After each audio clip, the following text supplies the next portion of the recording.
ಗಣೇಶನ ಆಶೀರ್ವಾದದಿಂದ ಈ ಭಾಗದ ರೈತರಿಗೆ ಉತ್ತಮ ಮಳೆ ಬೆಳೆ ಆಗಲಿ ಎಂದು ಪಟ್ಟಣದ ಬೆಸ್ಕಾಂ ಕಚೇರಿಯ ಶಾಖಾಧಿಕಾರಿ ಎನ್.ಬಿ. ಬೋರಣ್ಣ ಹೇಳಿದರು.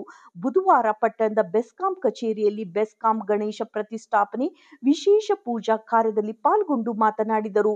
ಬೆಸ್ಕಾಂ ಸಿಬ್ಬಂದಿಗಳು ಪ್ರತಿ ವರ್ಷದಂತೆ ಸುಮಾರು 5ನೇ ವರ್ಷದ ಗಣಪತಿಯನ್ನ ಪ್ರತಿಷ್ಠಾಪನೆ ಮಾಡಲಾಗಿದೆ. ಇದು ಬೆಳಿಗ್ಗೆ 10 ಗಂಟೆಗೆ ಪ್ರತಿಷ್ಠಾಪಿಸಿ ವಿವಿಧ ಪೂಜಾ ಕಾರ್ಯಗಳನ್ನು ನೆರವೇರಿಸಿ ಸಂಜೆ 5 ಗಂಟೆ ವೇಳೆಗೆ ಸಮೀಪದ ಹಿರೇಕೆರೆಯಲ್ಲಿ ಶ್ರೀ ಗಣಪತಿಯನ್ನ ವಿಸರ್ಜನೆ ಮಾಡಲಾಗುತ್ತದೆ. ಸಂಕಷ್ಟ ನಿವಾರಕ ವಿಘ್ನ ವಿನಾಯಕನ ಆಶೀರ್ವಾದ ನಾಡಿನ ಜನತೆಗೆ, ಈ ಭಾಗದ ರೈತರಿಗೆ ಉತ್ತಮ ಮಳೆ ಬೆಳೆ ನೀಡಿ ಸಮೃದ್ಧಿಯಾಗಿ ಕಾಪಾಡಲಿ ಎಂದು ಶುಭ ಹಾರೈಸಿದರು. ಇದೇ ಸಂದರ್ಭದಲ್ಲಿ ನಾಯಕನಹಟ್ಟಿ ಬೆಸ್ಕಾಂ ಕಚೇರಿಯ ಸಿಬ್ಬಂದಿಗಳಾದ ಜಿ. ಗೋವಿಂದಪ್ಪ, ರುದ್ರಮುನಿ, ಪಾಲಯ್ಯ, ಸಮೀವುಲ್ಲಾ, ಶಿವರಾಜ್, ಅಜಯ್ ಕುಮಾರ್, ಅಭಿಷೇಕ್, ಜಗನ್ನಾಥ್, ಸೈಯದ್, ಇಮ್ರಾನ್ ಸೇರಿದಂತೆ ಸಿಬ್ಬಂದಿಗಳು ಇದ್ದರು. ವರದಿ ಕೆಟಿ ಓಬ್ಳೇಶ್, ನಲಗೇತನಹಟ್ಟಿ.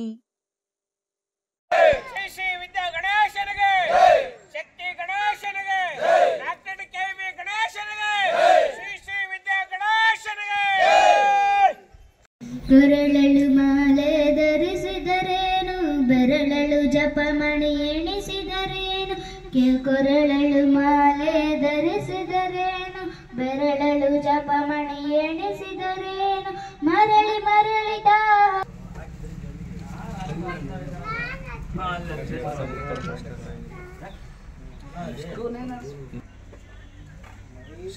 ನಮ್ಮ ನಾಯಕನಹಟ್ಟಿಯ ಬೆಸ್ಕಾಂ ಗಣೇಶ ಅಂತಲೇ ಇದು 5ನೇ ವರ್ಷದಲ್ಲಿ ಆಚರಣೆ ಮಾಡ್ತಾ ಇದ್ದೀವಿ. ಎಲ್ಲರಿಗೂ ನಮ್ಮ ಗಣೇಶನ ಹಬ್ಬದ ಶುಭಾಶಯಗಳು ಕೋರ್ತಾ ಈ 5ನೇ ವರ್ಷದ ಗಣೇಶನ ವಿಜೃಂಭಣೆಯಿಂದ ಒಂದೇ ದಿನಕ್ಕೆ ನಾವು ಬೆಳಗ್ಗೆ ಪ್ರತಿಷ್ಠಾಪನೆ ಮಾಡಿ ಸಂಜೆ ವಿಸರ್ಜನೆ ಮಾಡ್ತೀವಿ. ಇಲ್ಲಿ ನಮ್ಮ ಬೆಸ್ಕಾಂ ಗಣೇಶ ಅಂತಲೇ ನಾವು ಬೆಳಗ್ಗೆ ಪ್ರತಿಷ್ಠಾಪನೆ ಮಾಡಿ ಸಂಜೆ ದೊಡ್ಡಕೆರೆಯಲ್ಲಿ ನಾವು ವಿಸರ್ಜನೆ ಮಾಡ್ತೀವಿ.